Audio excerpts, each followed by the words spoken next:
এই লড়াই একত্রিত হয়েছেন, আল্লাহর রহম হচ্ছে, ছায়া হচ্ছে, এই হচ্ছে ইমানি লড়াই আছে তো হবে, তো হবে। তাহলে সব ওখানে দাঁড়িয়ে আছেন কেন? কেন দাঁড়িয়ে? আপনারা যদি এখনই একতাবদ্ধ না হতে পারেন, কি করে পরের গিয়ে লড়াই করবেন? সবাই একসাথে একটু আমাদের এই স্লোগান, আমাদের একতা, একসঙ্গে আমরা এই মাঠে চলে আসেন। তো এখনো আমরা যেহেতু কর্মসূচি শেষে যেতে পারছি না, দুঃখের সঙ্গে বলছি, বহু গাড়ি রাস্তায় আছে, ফোন করছে যে ভাইজান আসছি। বহু জায়গায় এরকম অবস্থা, জানেন, আমাদের এই প্রোগ্রাম করতে গিয়ে আমার কাছে কাল রাত থেকে আমি প্রথমেও বলেছি, এখনো বলছি, বহু জায়গায় কিছু কিছু নেতা আছে, তারা বলছে এখানে করা যাবে না আন্দোলন, দিল্লি গিয়ে করো। আরে আমার কবর তো বসিরহাটে মাটিটা, তা যদি কেড়ে নাই দিল্লি গিয়ে কি আন্দোলন করব? এরকম নেতা সমাজে আছে, তারা আমাদের কোনো ধর্ম মানে না, তাদের কোনো ধর্ম নেই, কেননা কোন সম্প্রদায়ের মানুষ এটা করতে পারে না। সকলে আবারও একবার সংগ্রামের সঙ্গে আমাদের এই লড়াইয়ের স্লোগান, লড়াই লড়াই লড়াই চাই, লড়াই করে বাঁচতে চাই। যারা পিছনে বহু মানুষ এখন আসছে, আপনাদের বলছি ছায়া চলে এসছে, ভলেন্টিয়ারদের বলবো একটু পানির ব্যারেল এনে জগে করে এই মজলিসের ভিতরে একটু পানি খাওয়ান সবাইকে। বাবু সবাই চলে এসো, তোমাদের অনুরোধ করছি চলে এসো। আমাদের মধ্যে বসিরহাটের বিধায়ক ডক্টর সপ্তর্ষি ব্যানার্জি আমার খুব কাছের মানুষ, তিনিও এসছেন। আমরা সকলে আলোচনা রাখবেন, তিনিও দুটো কথা বলবে। আমি একটু দুটো কথা বলবো, না না না আমি তাই বললে হয়? আচ্ছা, উনি বলছে আমি বলবো না, আমরা কি আমাদের সঙ্গে লড়াইয়ে তো উনি আছে, সমর্থন আছে, আমরা তার কথা শুনবো না? শুনবো না? শুনবো তো। খুব ভালো মানুষ, যিনি সম্প্রীতি মানুষের জন্য কাজ করে। আমি ব্যক্তিগত রাজনীতি ভাবে তার সঙ্গে আমার সম্পর্ক না, আমি যখনই মানুষের কথা বলি, সে হিন্দু হোক মুসলিম হোক যে সম্প্রদায় হোক, আমি পাঠালে এক কথায় তিনি মানুষের কাজ করে। এই জন্য তিনি খুবই প্রিয় মানুষ আমার, ব্যক্তিগত রাজনীতির সম্পর্ক তার সঙ্গে আমার নয়। আমি বলেছিলাম এই কেন্দ্র সরকারের, ফ্যাসিবাদী সরকারের এই কালো কানুন, দীর্ঘদিন লাভ জেহাদ থেকে, 3 তালাক থেকে শুরু করে, আমাদের মসজিদ কেড়ে নেওয়া থেকে শুরু করে, ভারতবর্ষের জমিনে একের পর এক অত্যাচার শুধু মুসলমানদের উপরে নয়, দলিতদের উপরে করছে, হিন্দু ভাইদের উপরে করছে, সবার কাছেই অত্যাচার করতে করতে এই সরকার এমন জায়গায় চলে গেছে, কেন্দ্রের সরকার। আজকে আমরা চাই কেন্দ্রের সরকারের ওই চেয়ারটাকে ছিনিয়ে নিয়ে আমরা ওই নরেন্দ্র মোদীকে, এই ভারতের যে মানুষের অত্যাচার করছে, এই অত্যাচারী শাসককে আমরা ওখান থেকে সরিয়ে দূরে ছুঁড়ে ফেলে দিতে চাই। নারে তাকবীর, নারে তাকবীর। আরএসএস বিজেপির কালো হাত ভেঙে দাও, গুড়িয়ে দাও। আরএসএস বিজেপির কালো হাত ভেঙে দাও, গুড়িয়ে দাও। আরএসএস বিজেপি দুরাটা। বন্ধুগণ, আজকে আমি আপনাদের তাই বলি, আমাদের গণতান্ত্রিক পদ্ধতিতে এই লড়াই, আজকে আমাদের কর্মসূচি অনেক লম্বা ছিল, বহু মানুষ রাস্তায় আছে। আমি মনে করি যারা পিছনে দাঁড়িয়ে আছেন, ছায়ায় দাঁড়িয়ে আছেন, এই কাপুরুষত্ব দেখাবেন না। এই যুবকদের মতো, বাঘের মতো, সিংহের মতো যারা এই রৌদ্রের মধ্যেও বসে ইমানি মজবুত নিয়ে এই লড়াই করছেন, এই মুসলমান জাতি কখনো পেছায় না, এরা কাপড়ের কাপড় নিয়ে নেমে যেতে রাজি আছে।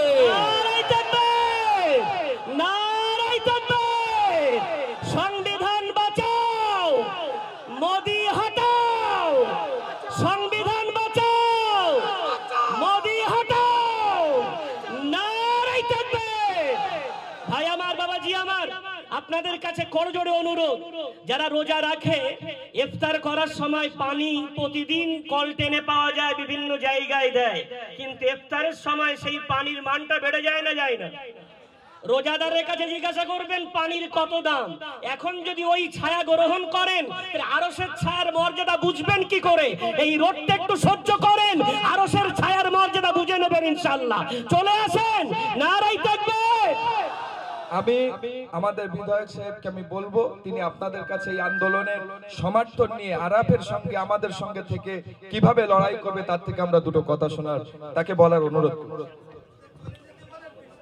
ধন্যবাদ ছোট ভাই পীরজাদা খোবায়েব আমিনকে, ধন্যবাদ এখানে উপস্থিত সমস্ত মৌলানা হাজী সাহেবদের, সমস্ত ইমাম মুয়াজ্জিমদের, যারা বসিরহাটের বিভিন্ন প্রান্ত থেকে রৌদ্র সহ্য করেও বসে আছেন। আপনাদের এই প্রোগ্রাম আলোচনা শুরু থেকেই আমার আপনাদের যার ডাকে আসা, যে সংগঠনের ডাকে আসা, তাদের সম্পর্কে অনেকবার আলোচনা হয়েছে। আপনারা জানেন এই বিল যখন আসে লোকসভাতে সারা ভারতবর্ষের অনেক দল আছে, একটা দল সরব হয়েছিল, তার নাম আমার মুখ্যমন্ত্রী মমতা বন্দ্যোপাধ্যায়, তৃণমূল কংগ্রেস। তারা আন্দোলন করেছিল, তারা বারবার সরব করেছিল দাবি তোলার, যার মাধ্যমে আমাদের পূর্বপুরুষের দেওয়া জমি, কবরের জমি, আপনাদের মসজিদের জমি, তার উপর ওয়াকফ বোর্ডের যে অধিকার, সেই অধিকার ছিনিয়ে নেওয়ার যে ষড়যন্ত্র, মোদি আম্বানিদের যে বিক্রি করে দেওয়ার, আদানিদের যে বিক্রি করার যে ষড়যন্ত্র করেছে, তার বিরুদ্ধে সরব হয়েছিলেন আমার মুখ্যমন্ত্রী মমতা বন্দ্যোপাধ্যায়। আগামীকাল নেতাজি ইন্ডোর স্টেডিয়ামে তিনি এক বিশাল জনসমাবেশের ডাক দিয়েছেন, যার ডাকে আপনারা এসেছেন, তিনি উপস্থিত থাকবেন ওখানে। আমরা সবাই জানি ভারতবর্ষের কাছে অনেক যন্ত্রণার বিষয় আছে। আমাদের স্বাস্থ্যের উন্নতি দরকার, আমাদের অর্থনৈতিক স্বাধীনতা দরকার, মূল্য বৃদ্ধি রোধ করা দরকার, গ্যাসের দাম কমানো দরকার, আমাদের মানুষকে বেকারত্ব থেকে চাকরি দেওয়া দরকার। কিন্তু মোদী সরকার সেই সমস্ত থেকে চোখ ঘুরিয়ে নেওয়ার জন্য একটা বিল আনলেন। কি বিল? ওয়াকফ বোর্ডের বিল। ওয়াকফের উপর কেন্দ্রীয় সরকারের শক্তি বাড়িয়ে তারা সেগুলো দখল করে, ইতিমধ্যে উত্তরপ্রদেশে শুনেছি কোথায় নাকি দখলের কাজও শুরু হয়ে গেছে, বিল পাস হয়েছে। কিন্তু আমার মুখ্যমন্ত্রী মমতা বন্দ্যোপাধ্যায় দার্থহীন কণ্ঠে পরিষ্কার ভাবে বলে দিয়েছেন, বাংলায় ওয়াকফ বিল লাগু হবে না। তা শেষ রক্তবিন্দু থাকা অবধি আমার এখানকার মাইনরিটি ভাই বোনেরা, আমার এখানকার পবিত্র আমার যে নামাজ পড়ার জায়গা, যে ঈদগাহ, যে কবরস্থান, সেখানে কোনো দখলদারি আমরা মানব না, মানছি না।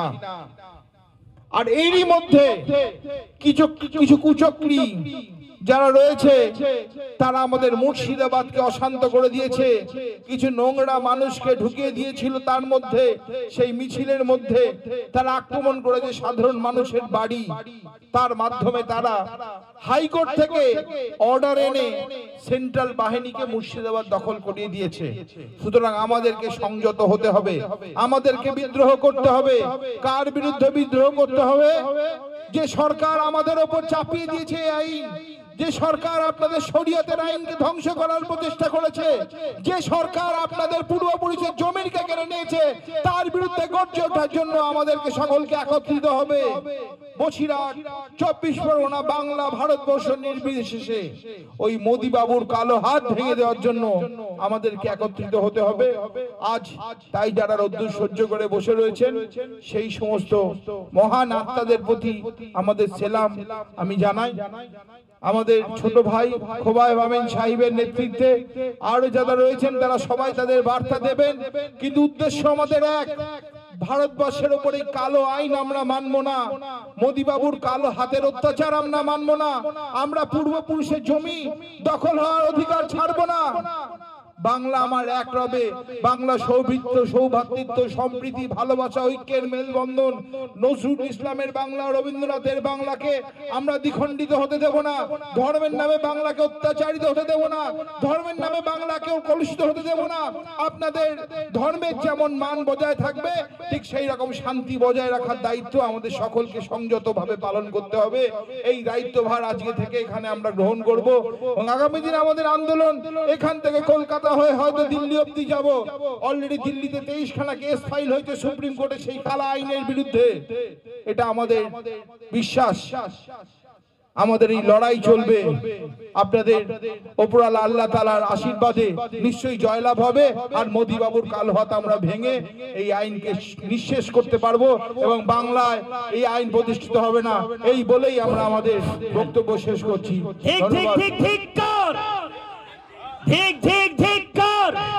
বিজেপি সরকার, বিজেপি সরকার, ঠিক ঠিক ধিক্কার, ঠিক ঠিক ধিক্কার। নারায়ে তাকবীর। অক্ষের সম্পদ বাঁচাচ্ছি, বাঁচাবো, রক্ষা করছি, করব। আরা ফাউন্ডেশন। নারায়ে তাকবীর। আমি সবাইকে এখানে অনেক আমাদের যারা উৎসাহিত করে এগিয়ে নিয়ে যায় সেই কর্মী এখানে বহু আছে। আপনারা এসছেন, আমরা কর্মসূচির দিকে এগোচ্ছি। আমার কাছে এক্ষুনি একটা ইনফরমেশন এসছে, আমাদের বিধায়ক সাহেব বলছিলেন, আপনারা জানেন যে মুর্শিদাবাদের সুতিতে আপনারা টিভি খুলে দেখতে পাচ্ছেন, নিউজে দেখছেন, সেখানে আরএসএস এর বাহিনী ঢুকে আমাদের শান্তিপূর্ণ আন্দোলনকে ব্যাঘাত ঘটাতে এই ভারতবর্ষের মুসলিমদেরকে তাদেরকে এমন ভাবে জিহাদি বলে পরিচয় করানোর জন্য, সন্ত্রাসবাদ বলে গায়ে কালেমা লিপ্ত করার জন্য এই বিজেপি আরএসএস সরকার যেভাবে একের পর এক চক্রান্ত করছে, তারপরেও আপনারা জানেন ভারতবর্ষের এই ফ্যাসিবাদী সরকারের যতগুলো দালাল আছে তারা একের পর এক আমাদেরকে এইভাবে উস্কানি দিয়ে বিপদগ্রস্ত করছে। আজকে আমাদের এই প্রোগ্রামের ব্যাঘাত ঘটানোর জন্য আমাকে ইন্টেলিজেন্স থেকে খবর দিল এখুনি বসিরহাটের 3টে জায়গায় বাইরে থেকে বহিরাগত কিছু গুন্ডা আনা হয়েছে, যাদেরকে দিয়ে আমাদের ভিতরে একটা ইট মেরে হোক, যেভাবে হোক একটা বড় অশান্তি তৈরি হবে। প্রশাসন সেই খবরটা পেয়েই ছুটে আমার কাছে, আমাদের বসিরহাটের মাননীয় এসপি সাহেব আমাকে নিজে ফোন করে উনি আমাকে জানালেন যে এই সিচুয়েশন সাহেব, এখানে একটা বড় ধরনের অশান্তি করানোর চেষ্টা হচ্ছে। আমি যুবকদের বলছি, বিশেষ করে তোমাদের রক্ত গরম, আমাদের এই প্রোগ্রামের প্রথম থেকে শেষ পর্যন্ত এমন কোনো ঘটনা যেন না ঘটে, আমরা খেয়াল রাখবো যে আজকে এই যারা নোংরামি করতে চায়, এই সমস্ত নোংরা মানুষ, নোংরা হাত আমরা ভেঙে চুরে গুড়িয়ে দেব। আমরা সংবিধানের লড়াই করব ইনশাআল্লাহ। আমি আমাদের মধ্যে আমাদের সমাজের একজন যুবক আইকন আমার ভাই মাতিন ভাই, আমি তাকে বলবো যে আপনি 2 মিনিট তার বক্তব্য, আমরা ছোট ছোট করে বক্তব্য দিয়ে আমাদের প্রোগ্রাম আমরা শেষের দিকে অন্য কর্মসূচিতে যাব ইনশাআল্লাহ। 2 মিনিট বলার জন্য অনুরোধ। ফ্যাসিবাদ, পুঁজিবাদ, সাম্রাজ্যবাদ, ব্রিটিশের দালাল বিজেপি আরএসএস এর বিরুদ্ধে বাংলার পবিত্র ভূমি আল্লামা রুহুল আমিন রহমাতুল্লাহ আলাইহের সাহিত্য থাকা মাটিতে পীরজাদা খোবায়েব আমিন ভাইজানের ডাকে উম্মাহের এই ক্লান্তি লগ্নে গ্রাম বাংলার বিভিন্ন স্তর থেকে ছুটে আসা অবহেলিত, নির্যাতিত, নিপীড়িত জনগণকে আমার আন্তরিক সালাম, আসসালামু আলাইকুম। আমরা এই সভার মধ্য দিয়ে প্রত্যেকটা ডিপার্টমেন্ট, প্রত্যেকটা নাগরিক, প্রশাসন, প্রত্যেকটা দলকে জানিয়ে দিতে চাই, আমরা কারুর পক্ষে বিপক্ষে নয়, আমরা ইসলামের পক্ষে। ইসলাম সর্বদা মানবতার পক্ষে দাঁড়াতে শেখায়, ইসলাম সর্বদা সংবিধানের পক্ষে থাকতে শেখায়, ইসলাম সর্বদা দেশের সভ্যতা সংস্কৃতিকে রক্ষা করতে শেখায়। আমরা সেই মানুষ, আমরা কারুর নির্দিষ্ট কোন দল, কোন সম্প্রদায়, কোন ব্যক্তি, কোন গোষ্ঠীর বিরুদ্ধে নয়। আমরা তাদের বিরুদ্ধে যারা হিন্দু বাঁচানোর নামে প্রতিনিয়ত দলিত আদিবাসীদের নির্যাতন করে, দলিত আদিবাসীদের গণধর্ষণ করে, আসিপারকে ধর্ষণ করে, তার পক্ষে মিছিল বার করে, যারা হিন্দু প্রেমের নামে হিন্দুর রেলের জমিকে মুকেশ আম্বানি আর আদানির পকেটে পুরে দেয়, আমরা তাদের বিরুদ্ধে। আমরা তাদের বিরুদ্ধে যখন দেশ ভাগ হয়, জিন্না যখন আলাদা দেশ নিয়ে চলে যায়, মহাত্মা গান্ধী যখন আহ্বান করে যে দেশপ্রেমী মানুষেরা তোমরা থেকে যাও, মাওলানা আবুল কালাম আজাদ, আল্লামা রুহুল আমিন রহমাতুল্লাহ আলাইহি, মুজাদ্দেদে জামান আবু বকর সিদ্দিকী সম্মিলিতভাবে ঘোষণা দিল, এ মুসলমান তুমি কোথায় যাচ্ছ? কোথায় যাচ্ছ মুসলমান? ব্রিটিশ সাম্রাজ্যবাদের বিরুদ্ধে লড়াই করে তোমার বাবা মা, তোমার পূর্বপুরুষেরা মাটিতে শুয়ে আছে, এই মাটিকে বাদ দিয়ে তুমি কোথায় যাচ্ছ?